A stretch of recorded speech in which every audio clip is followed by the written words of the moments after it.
IPL का पहला super over Delhi बनाम राजस्थान रॉयल्स का मुकाबला जो कि दिल्ली के अरुण जेटली स्टेडियम में खेला गया। और दोनों टीम टॉप की फॉर्म में चल रही थी, जो कि राजस्थान रॉयल्स के लिए करो या मरो वाला सिचुएशन आ गया है, जहां पर वो 6 में से 4 मुकाबले हार कर कहीं ना कहीं आईपीएल में थोड़ी सी मुश्किल में नजर आ रही थी। और वहीं Delhi top of the table बैठी हुई थी, दूसरे पोजीशन पर अभी बनी हुई थी 5 में से 4 मुकाबले जीतने के बाद। सुकून का नाम सुना है?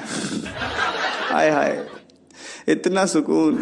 और दिल्ली तो फिलहाल कोई मुसीबत में नहीं थी, लेकिन राजस्थान रॉयल्स के लिए कहीं ना कहीं मैच बहुत इंपॉर्टेंट होने वाला था राजस्थान रॉयल्स के पॉइंट ऑफ व्यू से, जहां पर राजस्थान रॉयल्स को ये मुकाबला जीतना ही जीतना था किसी भी कीमत पर। क्योंकि अगर ये मुकाबला हार जाती राजस्थान रॉयल्स तो आगे का सफर उनके लिए बहुत ही मुश्किल भरा हो सकता था। तो क्या था, पहला जो इनके बीच में मुकाबला हुआ और टॉस हुआ तो राजस्थान रॉयल्स ने टॉस जीतकर पहले बॉलिंग का चुना और दिल्ली को पहले बैटिंग के लिए बुलाया। तो दिल्ली जो पहले बैटिंग करने के लिए आई, जहाँ पर फैफ डु प्लेसिस तो अनअवेलेबल है, और वहीं ओपनिंग के लिए फ्रेजर मैकगर मैं यार इस बंदे पे थोड़ा सा डाउट होता है कि यार पिछले सीजन यार इतने कमाल की फॉर्म में लग रहा था और दिल्ली को अपने दम पर मैच जिताता था, लेकिन अभी तक जितने भी 6 के 6 मुकाबले हुए हैं उसमें एक बार 30+ इसने बनाया था। उसके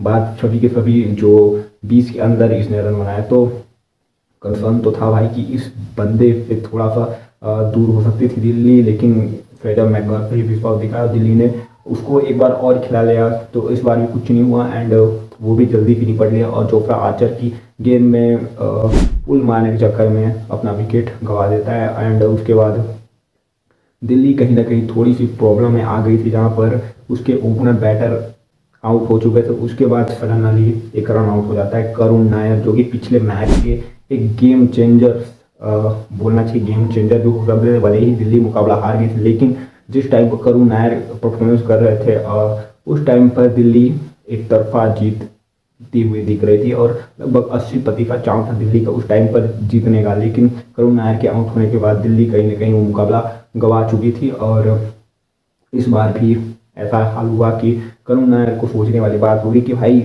उस टाइम पर डाई लगा लिया होता तो मैं बच सकता था। क्योंकि 4 साल बाद आप आईपीएल में आ रहे हो और इतनी अच्छी परफॉर्मेंस करने के बाद पिछले मैच में इस मैच में रन आउट होना यार एक बहुत बड़ी गलती मानी जा सकती है किसी भी बैटर के लिए, और बहुत ही बड़ा दुख लगेगा भाई किसी भी बैटर को कि इतने बड़े प्लेटफॉर्म में रन आउट हो जाना। तो करुण नायर की रन आउट होने के बाद दिल्ली कहीं ना कहीं थोड़ी सी मुश्किल में आ चुकी थी। उसके बाद केएल राहुल और पोरेल का एक अच्छा साझेदारी होते हुए दिख रहा था, लेकिन साझेदारी तो अच्छी चल रही थी, लेकिन जो जिस तरीके से रन बनने चाहिए थे अरुण जेटली के स्टेडियम में उस तरीके से रन नहीं बन रहे थे, क्योंकि छोटा ही ग्राउंड था और बैटिंग फ्रेंडली पिच थी। यहाँ पर 200 इजीली चेज हो जाते किसी भी बैटिंग साइड के लिए। तो दिल्ली को लगभग 180-90 तो मारने चाहिए थे, लेकिन बैट को उतनी अच्छी गेंद नहीं लग रही थी और अभिषेक पोरेल और केएल राहुल उतने टच में नहीं नजर आ रहे थे। खासतौर पर अभिषेक पोरेल जो कि पावर प्ले में एक ही ओवर में तुषार देशपांडे की ओवर में 23 रन जड़ दिए थे, लेकिन उसके बाद एक ब्रेक डाउन आया और कहीं ना कहीं थोड़ी सी स्लो हो गई थी इनिंग।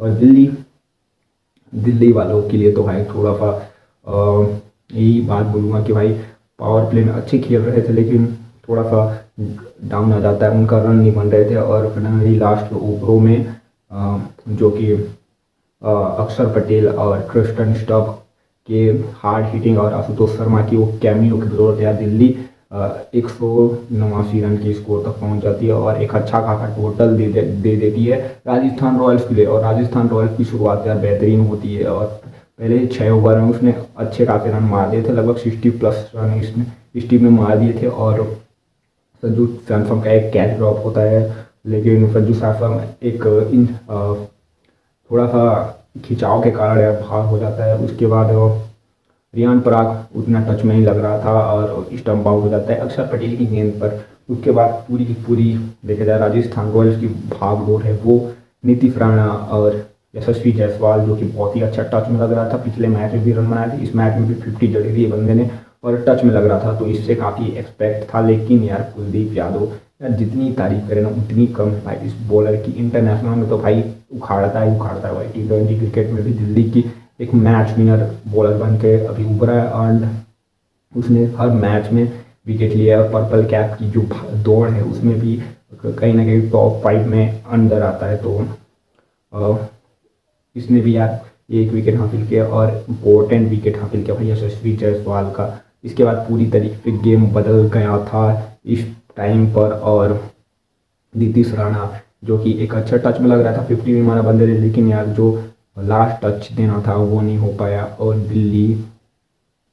दिल्ली मैच ड्रॉ कर जाती है। सबसे इंटरेस्टिंग ओवर लास्ट का ओवर है जहाँ पर मिचेल स्टार्क जो कि पावर प्ले में तो यार अच्छी खासी कुटाई मार दी से बंदों, लेकिन पावर प्ले में यार 9 रन डिफेंड करने थे अरुण जेटली के स्टेडियम में, जहाँ पर हेटमायर और ध्रुव जुरेल जो कि दोनों बैटर अच्छे काफ़ी हिट मार सकते थे, लेकिन 9 रन डिफेंड कर देता है मिचेल स्टार्क। उसके बाद सुपर ओवर की शुरुआत होती है एंड सुपर ओवर में दिल्ली दिल जीत जाता है भाई।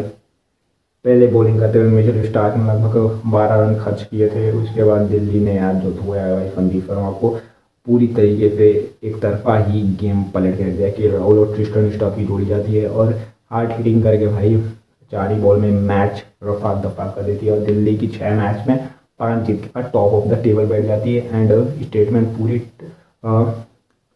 सबको दे दिया कि भाई दिल्ली इस बार मजबूत है एंड हमको हराना इतना भी आसान नहीं है। तो क्या लगता है दोस्तों आप लोगों को कि क्या दिल्ली इस साल ट्रॉफी हासिल कर पाएगी? क्योंकि और उसके पास एक भी ट्रॉफी नहीं है, तो हो सकता है दिल्ली इस बार ट्रॉफी हासिल कर ले।